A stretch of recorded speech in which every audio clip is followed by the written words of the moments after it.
Welcome to Finding the Voices. Today we have yet another person from the People of Manipur series, and I have been waiting for this special person for a very, very long time. And right now in our studio, we have Dr. Yumnam Arunkumar joining us from Delhi, India. A brief introduction about himself, before I bring him in the set. He served as a legislative bureaucrat in the Public Accounts Committee, Information Technology and Estimate Committee in Lok Sabha. He has also been working for the Ministry of External Affairs in the United Nations Economics and Social Division. He handled the third committee in UNGA in New York and UN Human Rights Council in Geneva, besides handling UICEF, UN Women and Interparliamentary Union Geneva. So there are a lot of things whom I lovingly call Tamo Yumnam Arunkumar. And today, in today's session, we are going to learn about him and also we will have our segment of thagatchari. So welcome, Tamo, to our show. Yeah, thank you, Monica, for having me. And a very good morning to you there, and a good evening to everyone here back in India. So let's begin. I'll be as spontaneous as possible.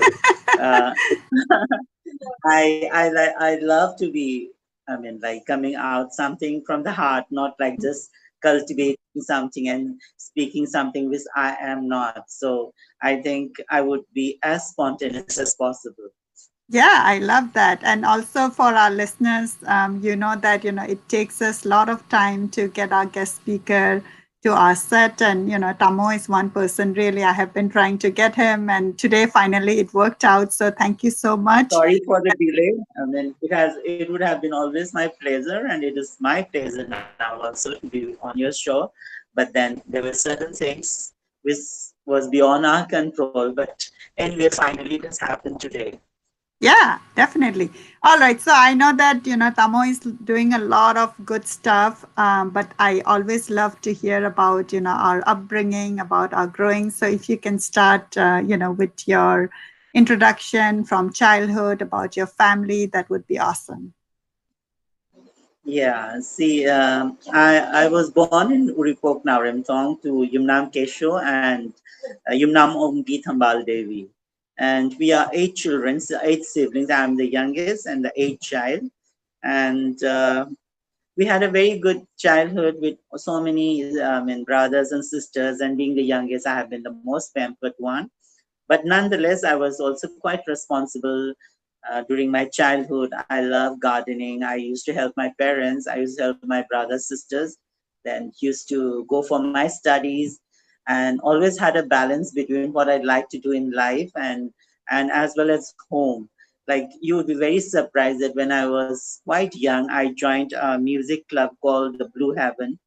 Went for the music competition for the All Manipur, and I don't know whether it was really true that I stood first during that time. So just want to say to the audience that I love music, and I can just float in the world of music. So that's something. And then after that, I was there in Manipur studying in the class school till the fifth standard. But then like I went to Air Force School from fifth standard onwards because you have a winter session back in Manipur, and here you have a summer session. So I did off about 5 6 months from the fifth standard from the Air Force School to Brutto Park. Then went to do up to 12. Then after that, I did my studies in Punjab University, Delhi University, so and so forth. And then after that, I got a teaching job in Punjab University. Along with that, I got the Group A job in Lok Sabha Secretariat. So I chose to join the bureaucracy, then left the teaching, though I taught the postgraduate students as a research fellow of Government of India when I was doing my research work. So, and after working for quite some time in Lok Sabha, handling, as you said, about the Public Accounts Committee, is like trying to have the executive accountability towards the legislature. And after that, I work with first with the Public Accounts Committee, followed by the Information Technology, then followed by the estimate committees. Then went to work. I have been with the Ministry of Foreign Affairs, that we call here as Ministry of External Affairs, for the last 6 years, and have handled quite a lot of human rights issues both in New York and Geneva. And along with that, I have handled UN Women and UNICEF, and along with that, Interparliamentary Union that takes me to all over the globe. And I have been trying to do my best for my country. And to be very frank with you, that when I was a child, I always dreamt that I could go around the world doing something for my country and for my state. But I never thought that it would happen the way I am today. So it's all hard work, good wishes from everybody, and there's no substitute to hard work and the good wishes that you have from your love and near and dear ones. And I think today, what I am today is because of my parents, because of my hard work, and because of the love and affection of my near and dear ones. I think that sum up everything, Monica. Wow, Yeah. wow, that's a very long journey, and definitely I'm going to pick up on some of the topics. But first of all, I want to hear more about your parents. What did they do? And, Yeah. like Yeah. nostalgic moments, if you can Yeah, share about them. would love to share about my parents. I mean, they got married very early. My mom was just 14 when she got married, and my dad was about 16 or 17.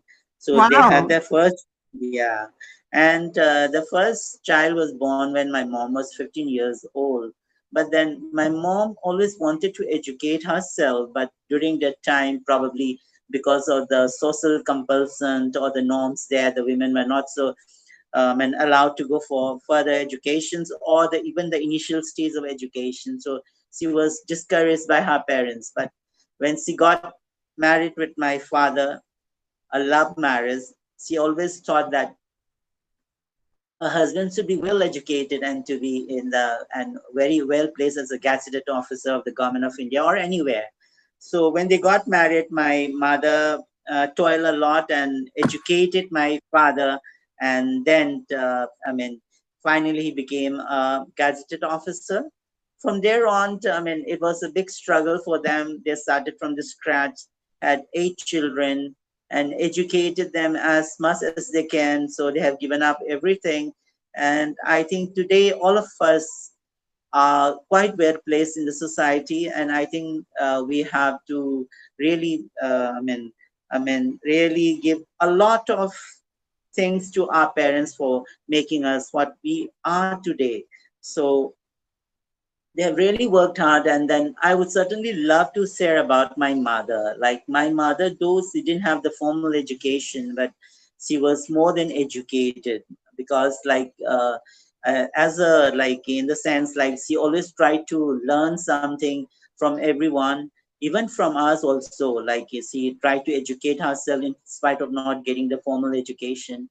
And then plus what you call the self-help group kind of a thing was, even when it was before it was even formalized by government of India to start the self-help group, when see, when all of us are in the job, or when where we were about to join the job, especially the last two, three children, my mom started a self-help group kind of a thing, and then tried to help all the women who are in big, poverty, and then like in the sense always wanted to help people. So many people today and many households today would always remember my mom for like giving a lot of help to them and empowering them to bring up their family, their children. Now they are quite well placed. Some of their children are teaching in the university, and some of them are bureaucrats. So I think a lot has been done by my mother. She tried to balance out of bringing us up and doing something good for the society. And like my dad has always been there for the poor people of Manipur. I would just cite an example. Like there's a very poor mechanic, cycle mechanic, but his son was very, good in studies. So both my parents thought that, like, beside educating their children, it's always good to educate other people and help other people. So today the mechanic's son is very well placed in Manipur, and they're doing absolutely fine. So they always had believed the trickle down effect that whatever we have, we need to share with others, especially my mom, and really had a lot of work she has done for empowering women, especially the folks where she's around, when she did help a lot of women to stand for themselves and do something for the society. So she left the world with lots of happiness, saying that all my dreams had been fulfilled, all my children have done well. Not only that, like I have always wanted to do something for the society, and I could do because all my children have been settled well, and because of that, I could do well for the other people too. So they always had belief in the trickle down effect, and that has also rough to me also. So I always feel that whatever we have, we need to share, and plus we should do something if we can out of the way to help people. So that has been my idea, and that has come from my parents. Yeah, absolutely beautiful. I mean, your parents got married so young, 14, 15, right? I mean, at today's time, my daughter is Yeah, on 10, and I cannot imagine, right? Getting married I after swear, 4 years. So, I yeah, swear, different yeah. times. And Uh, that too having 8 children, yeah, and then yeah, bringing all of them up. So right now, I mean, it's not imaginable right now. right, right. So, tell me a little more about, like, how is it like growing up with eight of you, right? Eight siblings. So, how is it like growing up with eight siblings together? I mean, see, my eldest brother or my eldest sister have always got that figure of a father figure and a mother figure. So, and since being the eighth child, I mean, I have always looked up to them as like a mother and a father, but not the one that is just next to me. But What is the age gap? Like your oldest sibling and you, what is the Quite, gap between? quite a lot. They have an age gap about 2, 3 years, 2, 3 years. But I see. at a certain point of a time, I mean, my parents thought that it's high time that we stop having any more children. So after the fifth child, they had a gap of 5 years, and then they had a baby. So there's a lot of age gap difference between the eldest child and the. It's almost like I should say about 25 to 30 years age Oh, gap difference wow. between child and so, All right. Yeah. Very interesting. Very interesting. yeah, Very inspiring to hear about your mother who at a very young age got married and, like I think grew up together with your father and believed in yeah, yeah, education. And then finally, like you yes, spoke about empowerment, within the community. And I can feel a lot of like, I think, belief in education and hard work. And that is definitely paying off as you have cited some yeah, example. yeah. All right. So, with the work, what you're doing, it looks really inspiring. And I don't know how much you can talk about your work, but can you share some experience of you, traveling all around and your learnings and, what you have kind of brought back to the society? Actually, my focus is on the human rights issue, but as you know, human rights, I mean, it encompasses everything, whether it's schematic interventions of the government of India or how India take positions on different issues. I mean, and then I go to the UN and negotiate the text of the resolutions with all the countries who are the members of the UN, and then try to negotiate the position for my country according to how we feel of a specific thematic issues, and even on the country specific issues. So I go and negotiate on behalf of my country, and I have taken the floor on the UN, have made statements in the UN. So, and actually, officially, I won't be able to say much of the thing that I'm doing because of the compulsive factor that as a bureaucrat we cannot share much of the work that you do. But I will say only I can only say that I have negotiated the positions for my country, have made statement on the floor of the UN on different thematic issues, and that has taken me to all the places, important places, I would say, including the place where you are staying right now. I have been to New York, and I have been to Russia, at St. Petersburg. I've been to Lusaka, to London, to Hanoi, then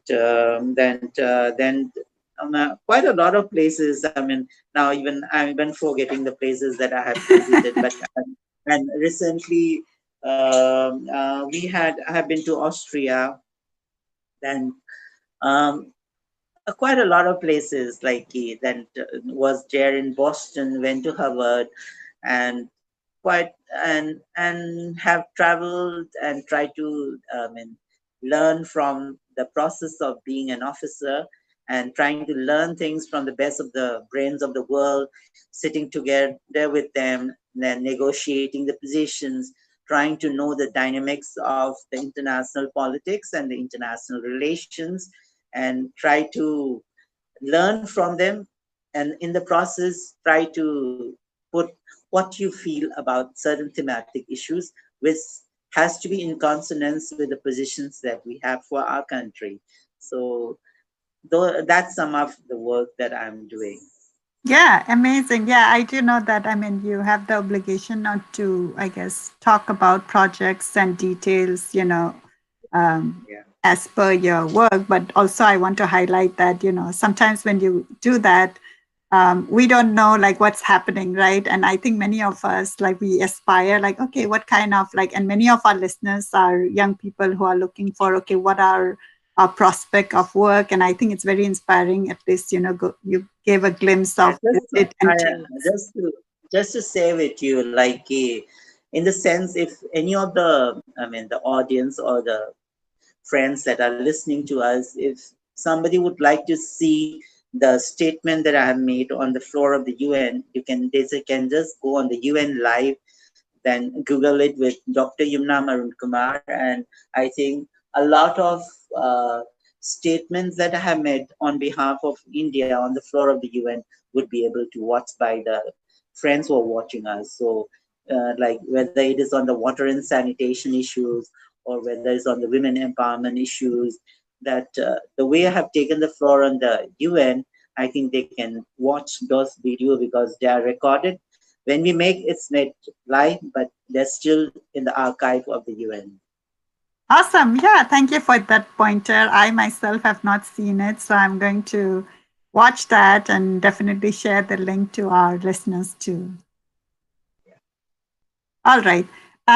So, as many of us, right, when we go through life, there are always some superpower in us on how we overcome certain hurdles. Is there anything you can share with us on, if there is some hurdle or setback or challenges, how do you generally overcome it, and what is your outlook and mindset?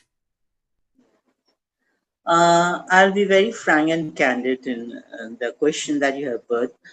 Like, though I think I have never faced any kind of that kind of tough difficulties, but there were certain difficulties that I had faced during my childhood, because I mean, I'm little soft and little sensitive.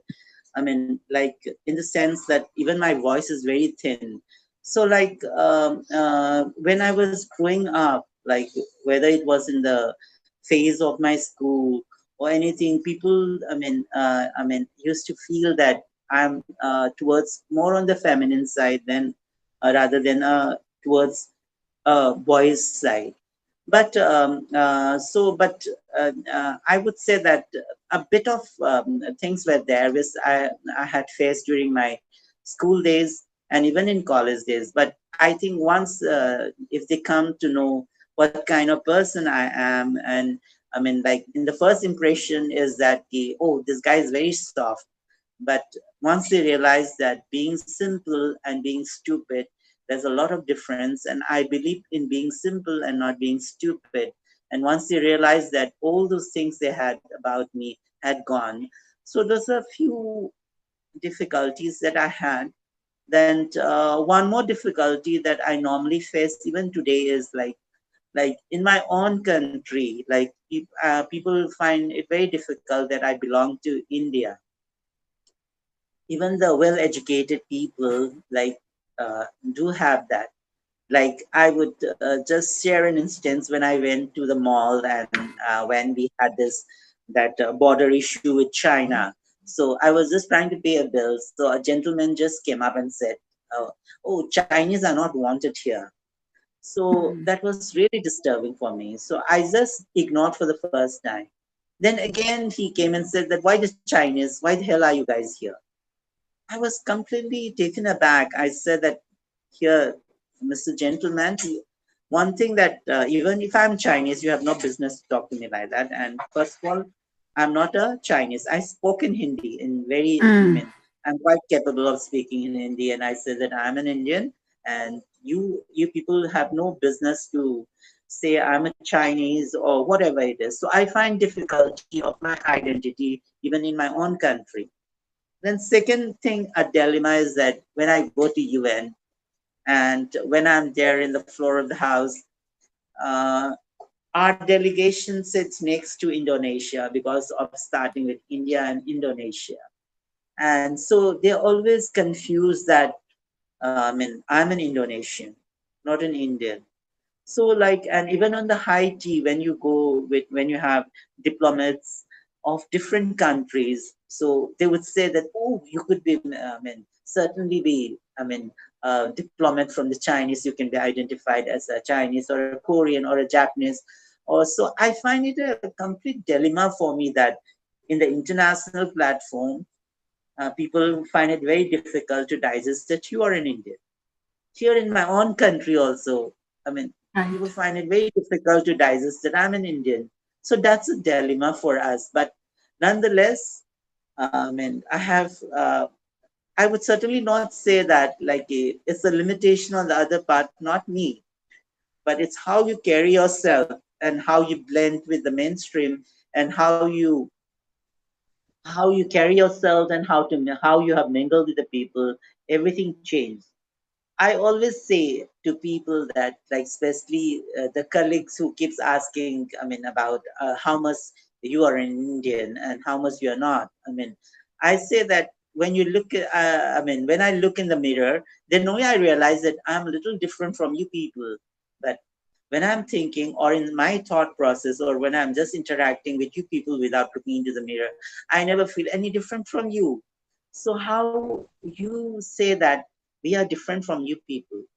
This thing will be faced by many people like us, but it's how you take things in the stride. And sometimes you even take it as it's a limitation from their side.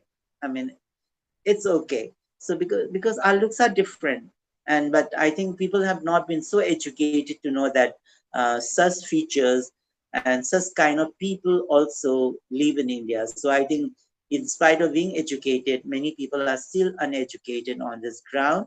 So whether it's in the international platform or whether at my own country, I have this dilemma of identifying myself and trying to prove myself that as an Indian. Though I don't need to prove to them, but that's a difficulty that one faces in life. But as I said before, it's how you take, how you carry, and how you look forward to live with those difficulties. I would certainly not say difficulties, with all those limitations of others. You go forward and live a life without feeling that you are different from them. Rather, you feel that it's their limitations and carry your head forward, do things which will make you different from them if they feel you are different, and move ahead in life with your head high, I mean, holding it high without any shame of being what you are and your identity. I think that's very important for all of us. Yeah. Yeah, definitely. Thank you so much for sharing, because I think when we share some of the challenge or some of the things which can be treated as unpleasant, I think um, it is important, I think, to share, because we as a community can relate to this and, grow stronger. So when you spoke about, when you were much younger, I don't know if I should put it as bully, right? A little bit bullied, like with your femininity, like that's how they kind of yeah, bullied you. yeah, And yeah, I yeah. I and I know that many of the people who are watching us, young children or even in college, they can identify. And when we hear stories from you, Tamo, like, where we look up to you, it makes us realize that he was also bullied, but he didn't care, right? He didn't care. It did affect. So it makes the people realize that no, we shouldn't be doing that. But at the same time, rising out of it. So thank you for, sharing That's very like important. Yeah. that. Yeah, yeah. And I think now our community are sharing this. The other day, one of our participants. So I have a series called Finding Yourself, which is a virtual community for personality development, wherein, we can learn tools and techniques and improve ourselves. And in one of the session, one of the teenager was sharing that in Manipur, she's a Bamon, and then other school children were teasing her and kind of bullying, saying that, oh, Bamon nina sanjaro, sanjaro, and, like go and eat beef. So it may seem trivial, but it does impact, in the personality, right? When you're small, like you don't know whether it was like good or bad, and you don't even want to share it with your parents at that time. So yeah, thank you for bringing that up. And on the, I think, topic. As I said, Monica, I'm very frank and candid, and I want to be more spontaneous. So, like, I would have concealed a few things which I could have concealed, but then I wanted to come out with those issues. I think which I thought if I share with you, it would be helpful for people. In their growing stage and how to come out from that. Right. Yeah. And that's the, one of our goal, right, for finding the voices. And I think we are definitely achieving that. Yeah. And then on the topic where you shared about our look, I definitely echo your thoughts, and particularly thinking about your position wherein you are representing India, right? And going and talking to United Nations floor, right? I can't even wait to see the video. And people from our own country are asking you that, are you Indian? Yeah. So that itself, I think, is something which we all have been like struggling. And I think the more it is coming out, it is good, because the more we talk about it, right? Like even like talk show hosts like Oprah, when Oprah comes to India, Oprah does not see beyond Bombay or Delhi, you know and so are many people. So I just want that, we use our platform and educate. And I'm sure, like, hopefully, like, policymakers also would make, more programs to educate within India as well as other part of India, that, hey, like, we have a lot of beautiful looks. And you can go beyond what you think, beyond Bollywood or things like that. So yeah, Yeah. thank you for highlighting that. Yeah. All right. So I do want to, let's see. Oh yeah, I wanted to talk a little bit about your travel. So I know that you travel like to many of this country, right? So can you share some of your personal learnings? Uh, I mean, things are very different the places that I visit, but till now, from the places that I visit, I like Saint Petersburg the most because it's very iconic, and plus it has its own culture. So I have always believed that even if you become too developed or too modern, I think the culture needs to be intact, and Saint Petersburg exhibits that. And another place that I love is Vietnam. I mean, we had always imagined that it would not have been so developed with those kind of devastation it had in its history. But if you go to Vietnam, you would find that they're as developed as any European countries. And if you go to Halong Bay, the UNESCO site, I mean, it is just a wonderful, and the way they have maintained in spite of all the devastation they had in their history. And now they have developed so much. So I was thinking that uh, when I went to Vietnam, um, at this thing, Hanoi.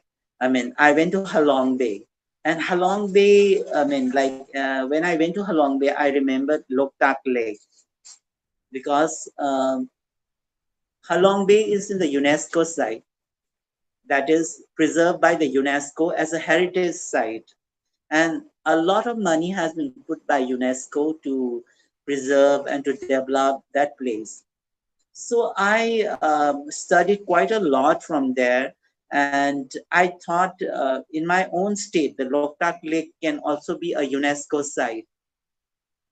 It's dying now with lots of siltations and lack of awareness of people or infusing the right things that has to be infused by the people who are in power and to save the lake. But I have voiced my on this issue to some of the politicians and some of the bureaucrats that if we could get uh, to work with the Ministry of Culture to inscribe UNESCO as a UNESCO site, the Loktak Lake, at least certain development or certain preservation can take place and we can save from dying. So that I just want to cite an example that even while traveling to different countries of the world, I remember my loving state. Though I have been away since the age of 9, I'm very traditional in my thinkings. I still maintain a lot of, I mean, the way how Manipuris are, or I mean, especially the Meitei, how we celebrate all the festivals. And like, I still believe in many things that we have in a very rich culture that we have in our state. So I always try to remember about my state. And when I travel outside, like I always try to see what I could replicate in my own state. Another example was when I went to Lusaka in Africa. I mean, I went for a safari, and and the place has been developed, though they have set in a natural way, but certain things were also developed along with that so that you could attract tourists. So I was remembering how I mean Kaibul Lamjao and all could also Mm. be developed in that way. So along with my enjoyment and like though I go for my work, but then I try to enjoy the place. I spend some time like I mean I go for safari, I go for trekking in the weekend that if I get along with my work. And so and then when I go to Geneva or to the Switzerland, I always remember my place because when you drive to the countryside towards France, you I mean the beauty of nature is very similar to the beauty of nature that we have in our own state. But then I see a very developed version in the Switzerland and a very underdeveloped version in our state, but the beauty remains the same. Then I was just imagining how at one point of time, though I may not be alive, but then after many, many hundred of years, how my state is going to develop. Will I be able to ever get a chance to even have something to initiate on those lines? So, so those are the things. Those are my learning experience from my this thing when I this thing, and Yeah. like many things comes in my mind. For example, when we went to Boston and then to Harvard, we were doing something on tobacco and the sustainable development goals. So like tobacco is a complete menace back home. So I was trying to listen to the experts how the development can be linked with the menace of tobacco. Then I remember my state because even my mom also used to smoke. So like Mm. in the sense, it's not a taboo back home, but it's not good for health. So since you asked what did you learn from the various travel that you have, but then I try to learn quite a lot of things, but then it certainly boils down to my state. Though I have been away from my state, but I always love my state and I always want to do something for my state. So that sums up what you wanted to know from. Yeah, definitely. No, and also it's very, I think like this is what I love about my self-given job of being the host of Finding the Voices, and how each individual who has been very successful in their field carry in their heart about Manipur and in their own contribution in the way, think about how we can make Manipur grow. And I am sure, like you said, about your dreams about how the development will be, maybe you will not be able to see in your lifetime, but I am very positive that it will happen. Okay, let's take it that I am way. very positive And, that, yeah, it will yeah, happen. And yeah, yeah, Monica, just one corrections from what you said. I mean, I do not want to bracket myself in the successful category. I'm still in the learning process. I have many miles to go before I call it a day. So, like, for me, it's just a beginning. And I would certainly, because when you say that successful, I mean, it almost sounds like an end of a journey. But for me, it's just a beginning. There are lots, I have miles to go before I sleep. yeah, Remember that. definitely. No, definitely. I think when I say Yeah. successful, for me, our show is for our listeners who, for inspiration and empowerment. So in the area of inspiration, I would definitely say that you are successful, right? Because you inspire me. Thank you so much. Yeah. So I think this is a good segue for us to move on to our thagatchari section, which we would spend some time to talk about gratitude, and I want to initiate it by sharing a little bit about a project which I did earlier, and Tamo was a part of it.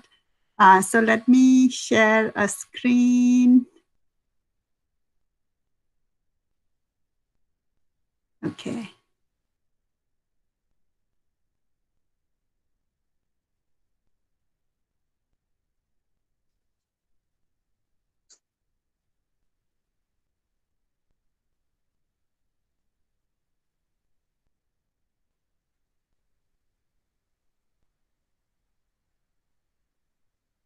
Okay, let me know if you can see my screen. Yeah, yeah, I can. And you can see the screen of palliative care. Yes. Okay, cool. All right. So I just wanted to share to everyone, I started this project about fundraising and giving it, the art of giving back to the society. And I have been thinking about it for on how I can, raise fund and have this art of giving back, not only practiced by me, but also by everybody, and then kind of share that idea across and pick initiative in Manipur who are doing, really good, but not much attention has been given, or, the media hasn't picked up yet. So way back in 2018-19, I learned about palliative care, and we started fundraising, and I used my art for the fundraising. So let me share. Oops, that was the before one.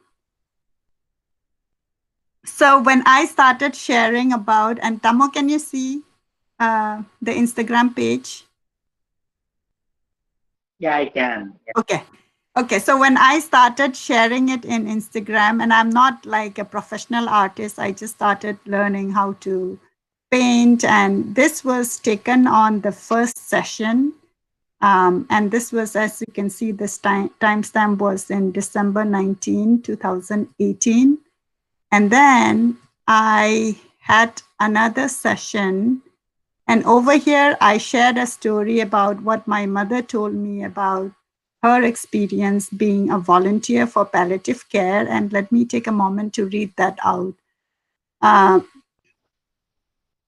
Painting for fundraising for palliative care. My mother is a volunteer for palliative care in Manipur, and her stories of the sick and near end patients she met during the team's home visit touched me deeply. She shared about a little girl who was bedridden from fifth grade. On asking what activities she likes to encourage her engagement, she said writing. Coaxing her to read and share her writing, she read a poem questioning God on her condition and how long her mother has to be burdened with her care. Her reading brought tears to all, spoken from her heart, with choking, soft spoken, sweet voice. I paint for her so that palliative care team can support and reach out to many like her who needs medical as well as community support. I don't want her to feel alone or that she's a burden. I want her to feel cared for, loved, not only by her family, but by her community. So, with the new year coming, I urge you to consider supporting my fundraising effort for palliative care. Make a generous offer. Take this painting home. So, this is what I shared. And then, Yes. and this is a picture of my mother, with the palliative team going in one of her home visit. And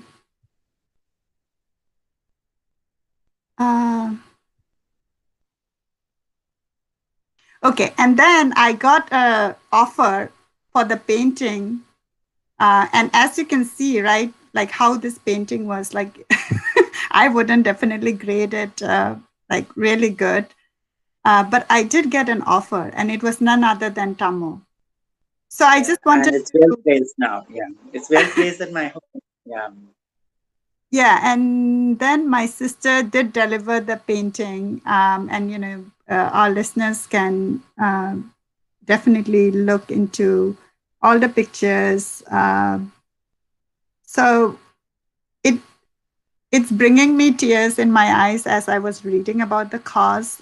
So a couple of things. First is the cause. Second is the belief that Tamo has shown for this cause and what I'm doing over a painting, which may not be the best, but it really brought us together. So I want to But take Monica, the work to that you do is very inspiring, and your painting, it's one of the most beautiful painting that anybody can have.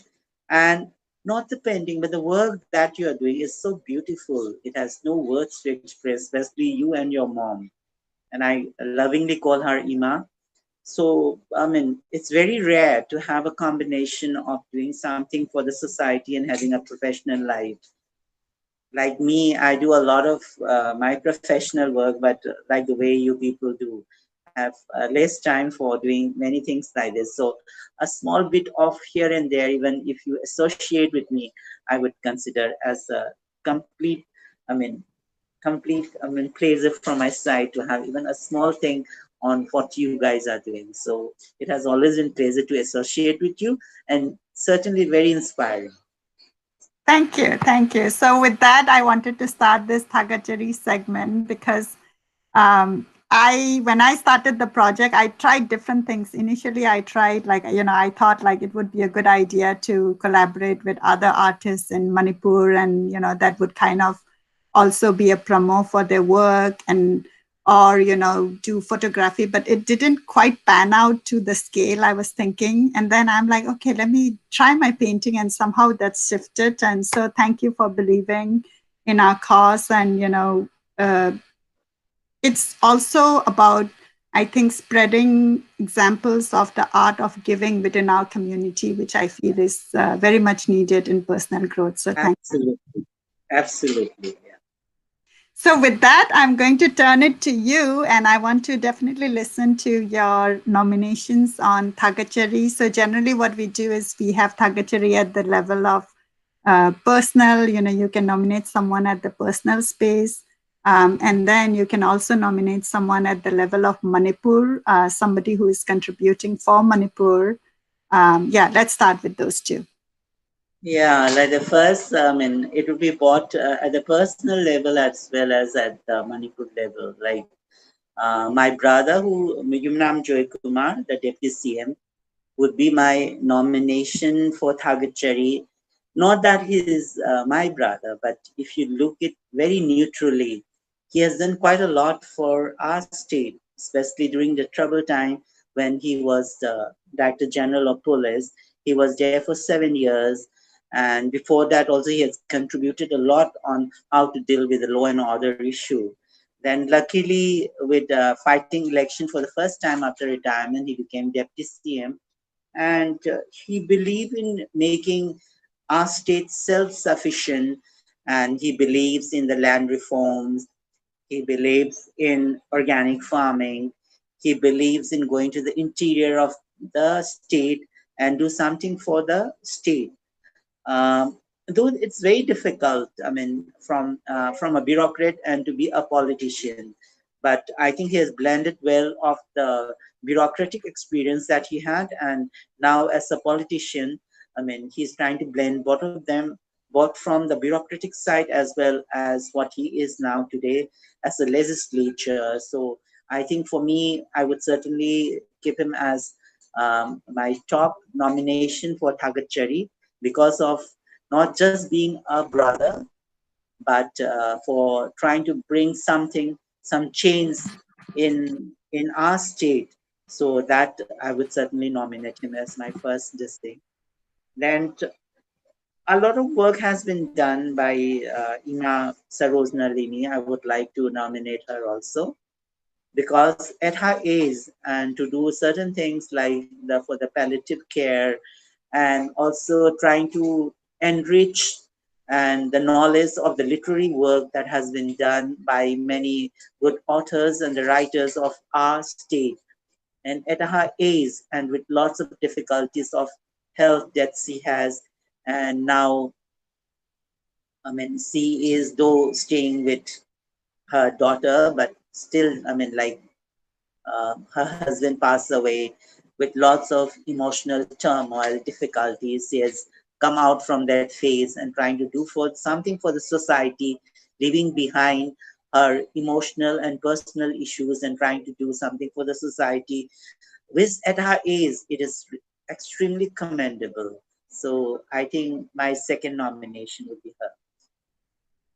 Lovely, lovely to hear your nomination. And I'm going to pull out some pictures to share.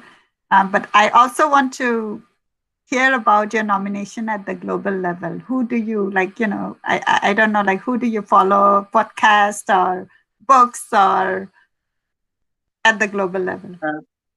I couldn't get you, Monica. If you could repeat, please. Yeah. Yeah, so I said if you could I repeat wanted, the question. yeah, I wanted to hear about your nomination at the global level also. Okay. Global level, you're talking about a personality that I would Yeah, like to nominate. yeah, Yes. yep. Yeah. I would like to nominate this thing, the just superannuated ambassador of permanent mission of India, New York, Mr. Akbaruddin. So he has done a Okay. lot for the country, and the way how he has carried himself as a diplomat and how he has break through difficult times with different countries of the world, and how he has tried to bring a name for his own country by very in such a way that there is less tussle, and with lots of dignity he has packed through his diplomacy and his diplomatic career in such a way that people will always remember him for the contribution he has made for the country. All Yeah, that right. he would be my nomination. Yeah. Yeah, thank you. Thank you. All right. So let me share some pictures.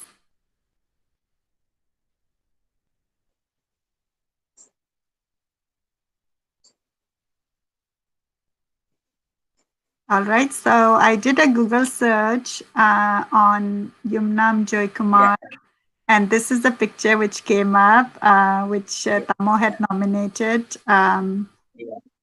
Yeah, so it's lovely to see, and I think one of the thing which I'm trying to also achieve is close the gap of the people and the system, because a lot of policymaker, a lot of people who are in the government sector, because we don't get to know more about their initiative. I definitely would want to see more, right? Like, I mean, right now you mentioned a lot of initiative, which actually I haven't really, I mean, maybe is my lack also, but it's really nice to hear that. And I think we need to amplify that, right? Because initially the I guess the reaction of layman person about politician is generally like, oh, okay, you don't really want to talk about them. But I think there are a lot of good initiative being done, and we need to highlight that. So thank you so much for your nomination. Yeah.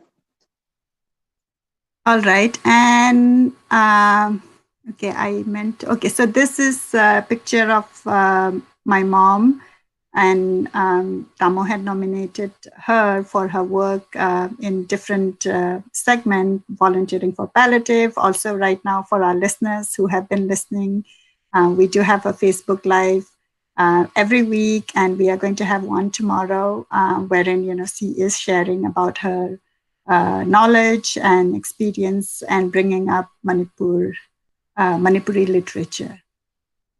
All right. So while I'm sharing this, I do want to share some of the pictures which Tamo had shared. And if you can give a running commentary of where the pictures was taken.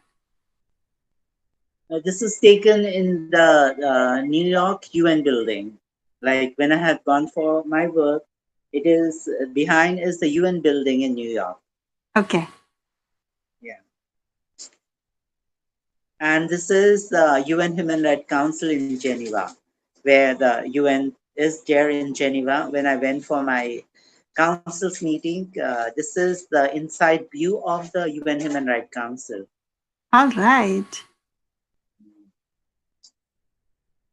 And this is just recently taken. I mean, it was in March 2020. I had gone for my work, and like along with that, as I told you, I do enjoy. I went to Mont Blanc and did a trekking towards the ice cap, and this is Mont Blanc at the top of the world. So this is a recent photographs that I took in my last foreign visit to Geneva, but I went over to France to have a visit in Mont Blanc and to have a bit of trekking in the ice cap located in the Mont Blanc. Yeah, beautiful. All right. Yeah, thank you so much for sharing all those details. It's really inspiring that you get to, as part of your job, like you get to go to all these awesome places, which Yeah, you should about enjoy your work and humanity, you should right? enjoy your Yeah, thing. Yeah, yeah. It's not that like you go for something and you don't enjoy the place. I mean, right, if you don't get time, that's a different thing. But then I think that's how life goes on, isn't it? right. Professionalism, but you need to enjoy your life. You have to be there as a part of the nature, enjoy the beauty of nature, and so on and so forth. So, like, life is incomplete without being a part of the nature. So, I Yeah, think you have to go out and see the beauty of nature and be a part of the nature. all right. You So, remember, you remember the William Wordsworth solitude, solitary reaper. So, I always have explained that the beauty of nature is incomplete without man's contribution to the nature.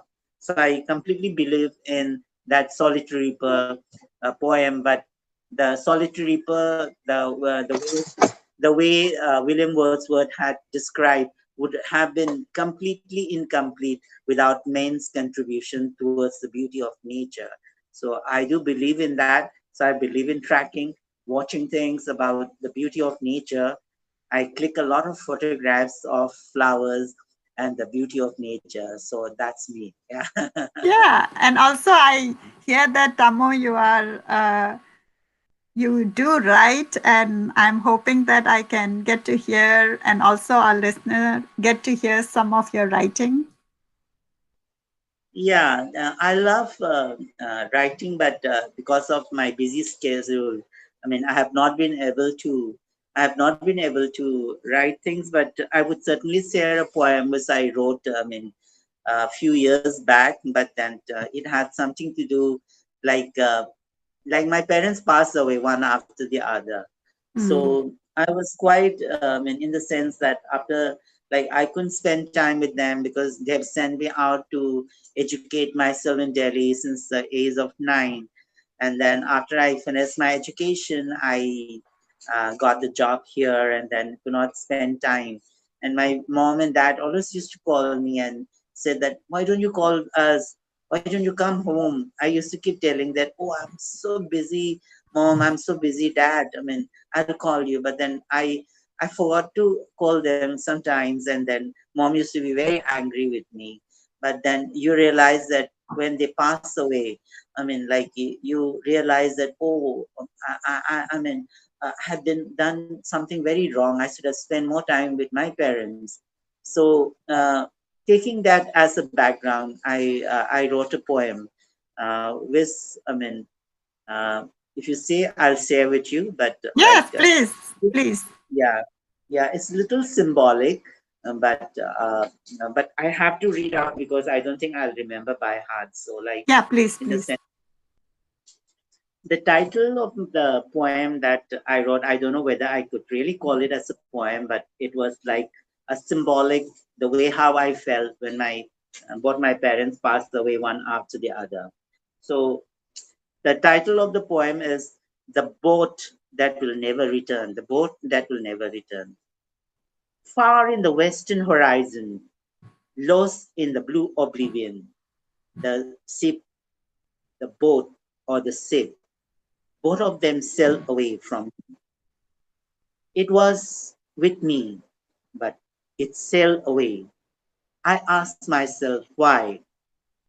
I put up my toes high up to see beyond the horizon, waiting for the boat or the ship to return back to me. But the boat and the ship, both of them twist and turn and dance in the tempest of the boys, yet enjoying the mighty waves of the sea. Again, I put up my toes, pull up my toes high to see whether the ship and the boat will return to me. Finally, the boat sailed away, away, away from me. But I will always remember the boat and the ship that will never return to me. So Oh, that's us. that's lovely. That's really lovely. Can you take a Yeah. picture of your writing and send it? I do want to share Uh, those things It's too. it's a little messy, so maybe at a certain point of time, like though it's written this way, I just scribbled it the No, way how that's I what I mean. want to I just see. That's where I think your true feeling came out. When was this? When did you write that? you could see Oh, this. that's awesome. It's all scribble, yeah. So like you could, so like so. Okay. I mean, it's a little symbolic because the Yeah. boat and the ship presents both my parents. I mean, they went at a different point of time. So I didn't put as a boat. I kept them as separate. So like because they went one after the other. So I said that I always look forward. I mean, the boat and the ship which was there with which were there with me, but they sailed away. And I wrote like even like in the tempest, like they dance in the tempest of their boys. Means it was a tempest because it must have been a complete emotional things for them to feel that they're leaving all their children and going. So like it must have been completely a turmoil. So it was a tempest, but they also dance in the mighty of the waves of the sea and enjoy it. Means trying to symbolize that they have lived their life. So in spite of all the tempests, they enjoyed and danced in the waves of the sea. But as a child, I would always, I mean, when you feel lonely now also, like you always remember them. But so I again pull up my toes to see whether they will come back ever to me. But I know that they are not going to come because they have gone. But still, as a child, because for every parents, even if you're old, they still remain a child. So I look forward for their return, but I know that they will never return back to me. So it's a little emotional and it's symbolic poem.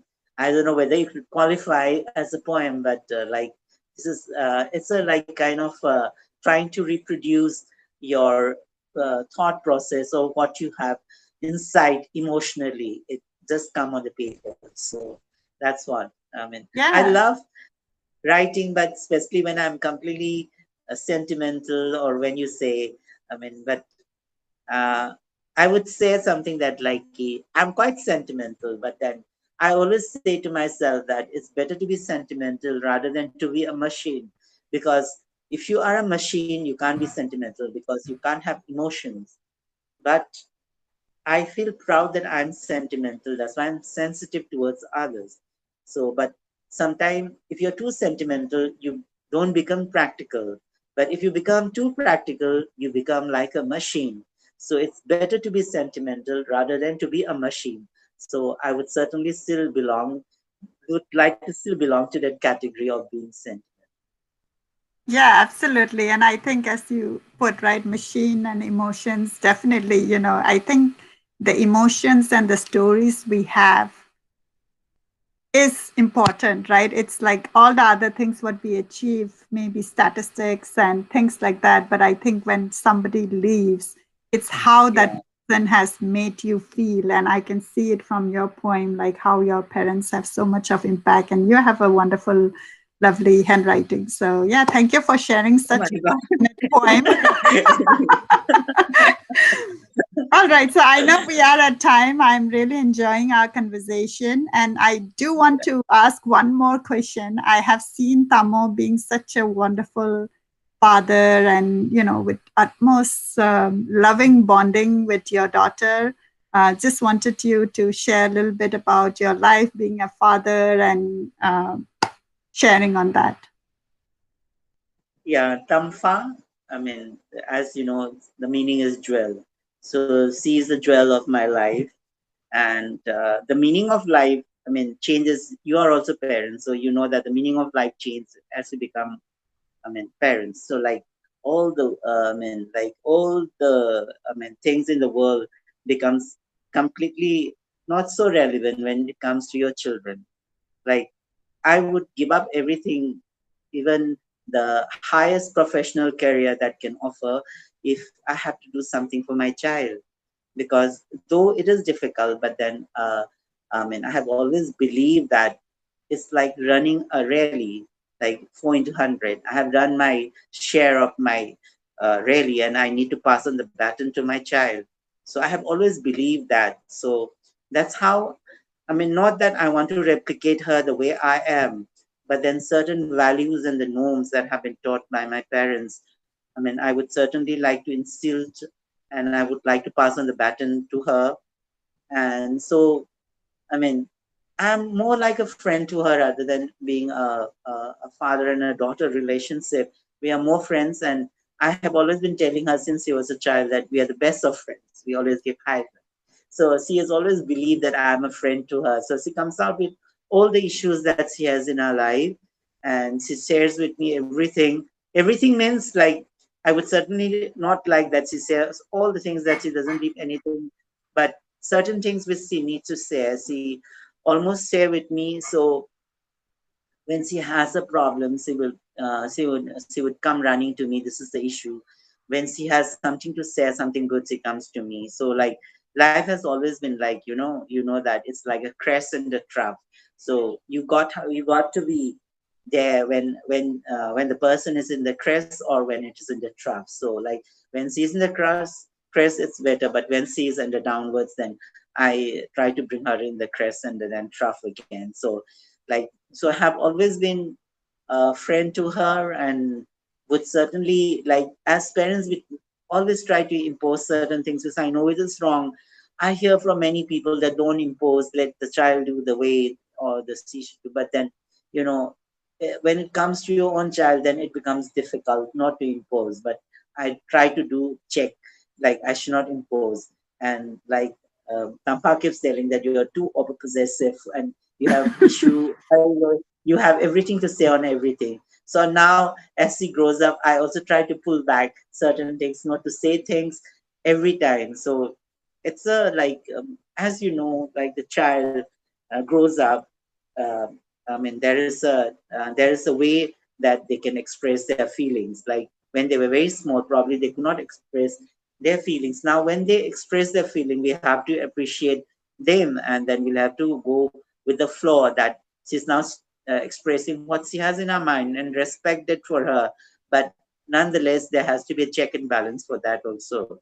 So I would certainly remain as her best friend throughout her life, after even she gets married, and like would not like to interfere in her life when she gets married. But as a friend, I would look from very far and would like to make her bloom like a beautiful flower in her life, and then and and not only herself, like she should also contribute to community like the way you guys are doing. Because if you become something, if you don't share, I mean, even if you are a flower, if you do not spread the good, I mean, smell or the sweet scent of it, there's no use.